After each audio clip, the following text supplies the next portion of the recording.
एक गांव में राजू नाम का लड़का कोमल नाम के लड़के से शादी कर लेता है और उसको एक बेटी होती है। लेकिन राजू के माँ और बाप को कोमल पसंद नहीं होती है। अजी हमारा बेटा तो बुद्धू है, ले आया इस गरीब को, दहेज आया ना कुछ। कोमल सभी का बहुत ही ध्यान रखती है, यहाँ तक कि उनके कुत्ते टॉमी का भी। अगली सुबह राजू को शहर जाना पड़ता है, जिस मौके का फ़ायदा उठाकर राजू का बाप कोमल के पीछे से वार कर देता है। कोमल को मार के उसके आंगन में दफना देता है। ला मोना डार्लिंग, तुम्हारा काम तो हो गया। तभी राजू की बेटी जोर जोर से रोने लगती है।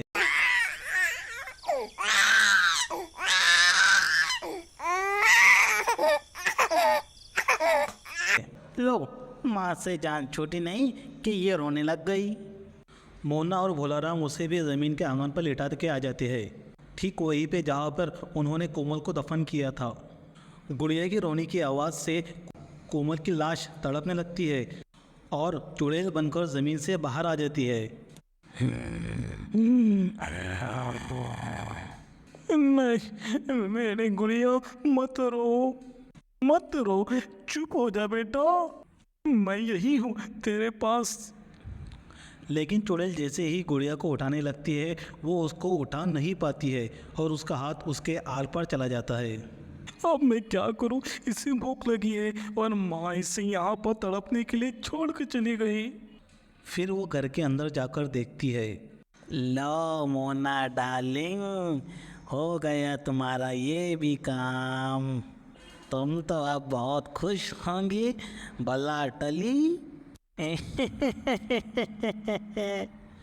ये सब देखकर कोमल को बहुत गुस्सा आता है और वो उनको मारने के लिए आगे बढ़ती है, लेकिन वो उनको मार नहीं पाती और उसका हाथ आर पार चला जाता है।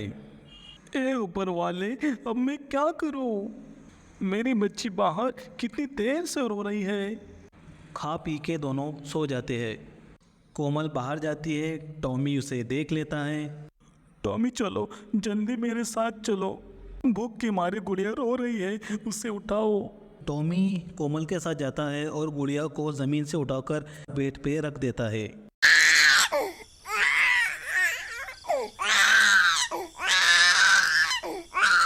उसके बाद टॉमी एक दूध की बोतल गुड़िया के मुंह में दे देता है और दूध की बोतल को मुंह में पकड़कर उसे दूध पिलाने लगता है। गुड़िया चुप हो जाती है और सो जाती है। टॉमी तुम बहुत अच्छे हो, ये इंसान तो तुम जानवरों से भी बदतर है। फिर अगली सुबह, अरे ये मनुष्य गुड़िया अंदर कैसे आ गई? खैर जाने दो डार्लिंग, बस अब जल्दी से मोना आ जाए, राजू को भी बुला लिया है और मैंने कह दिया है कोमल चोरी करके घर से भाग गई है। चुड़ैल ये सब बातें उनकी सुन रही होती है। हाँ ठीक किया तुमने, अब मोना ही हमारे घर की बहू बनेगी। हाँ। गुड़िया भूख से फिर रोने लगती है, लेकिन मोना उसे दूध नहीं देती।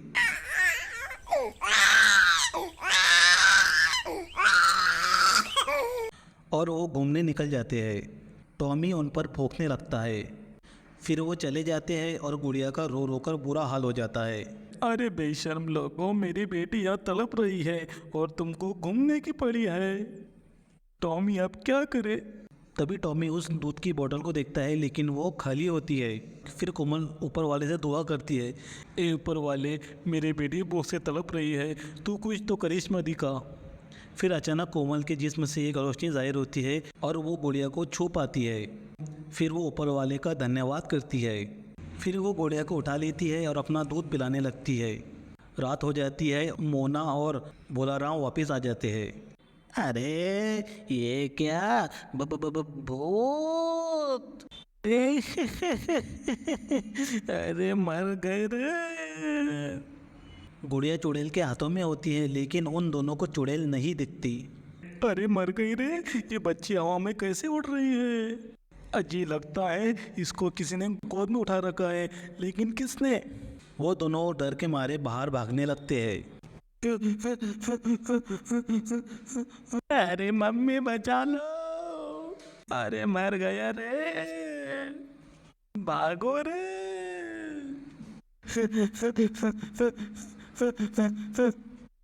जैसे ही वो दोनों घर से बाहर भागते हैं, उन्हें रास्ते में राजू मिल जाता है। अरे माँ बाबा, क्या हुआ? अरे बेटा, घर में भूत है। लेकिन जैसे ही वो सब घर पर जाते हैं, वहाँ पर कोई नहीं होता और गुड़िया भी आराम से बिस्तर पर सो रही होती है और कोमल गुड़िया के पास खड़ी होती है, लेकिन कोमल उन सबको दिखाई नहीं देती। माँ, यहाँ तो कोई नहीं है। और कोमल कहाँ है? पता नहीं बेटा। फिर वो दोनों सो जाते हैं, लेकिन राजू को नींद नहीं आती और वो रात में इधर उधर टहलने लगता है।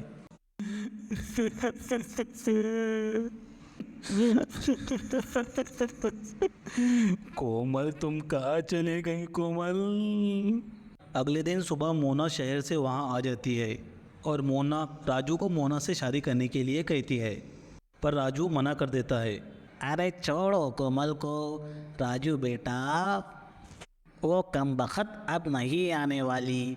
तुम्हारे माँ के जेवर भी गायब है, अब तो तुम समझ जाओ। राजू कुछ नहीं कहता और चला जाता है। फिर रात हो जाती है। राजू अपने दोस्त के घर जाता है और कोमल को ढूंढने के लिए कहता है। राजू के घर पे ना होने का फ़ायदा उठाते हुए मोना, बोलाराम और मोना तीनों मिलकर बच्चे को मारने का प्लान बनाते हैं। नहीं नहीं, मैं ऐसा कभी नहीं होने दूंगी, मैं तुम सबको मार दूंगी। इस कांटे को तो रास्ते से हटा दो, मैं एक बच्ची को नहीं पालने वाली, वो भी किसी और की। तुम चिंता मत करो, तेरी मारकर इसकी माँ के पास दफना देते हैं, चलो। कोमल को ये सुनकर बहुत गुस्सा आ जाता है और वो गुड़िया को मोना के हाथ से छीन लेती है। मारेंगे मेरे बेटी को तो अब हाथ लगा के दिखा, मैं तुम सबको जान से मार दूंगी। उनके चिल्लाने की आवाज़ सुनकर सब गांव वाले वहाँ पर जमा हो जाते हैं और चुड़ैल मोना को भी गर्दन से उठाकर हवा में लटका देती है। तभी राजू वहाँ पर आ जाता है। ये सब क्या हो रहा है? माँ, आपको किसने उठा रखा है? और ये बच्ची हवा में कैसे है? बेटा मुझे बचा ले, कोई भूत है जिसने मुझे पकड़ के रखा है। फिर चुड़ैल मोना को उठाकर ज़मीन पे पटक देती है और मार देती है। टॉमी, अब तुम्हें मेरी मदद करो, मुझे ये शक्ति कुछ ही दिनों के लिए मिली है, राजू को सच्चाई का पता करवाना होगा। उसके बाद टॉमी राजू को खींचता हुआ उसी जगह लेकर जाता है जहाँ पर कोमल की लाश दफन की जाती है। अरे टॉमी, मुझे यहाँ क्यों ले आए? मुझे गुड़िया को बचाना है। गुड़िया हवा में कैसे उड़ रही है? पर तुम मुझे यहाँ क्यों लाए हो? टॉमी ज़मीन खोदने लगता है और उसमें से कोमल की लाश निकलती है, जिसे देखकर राजू की आंखें फटी की फटी रह जाती है।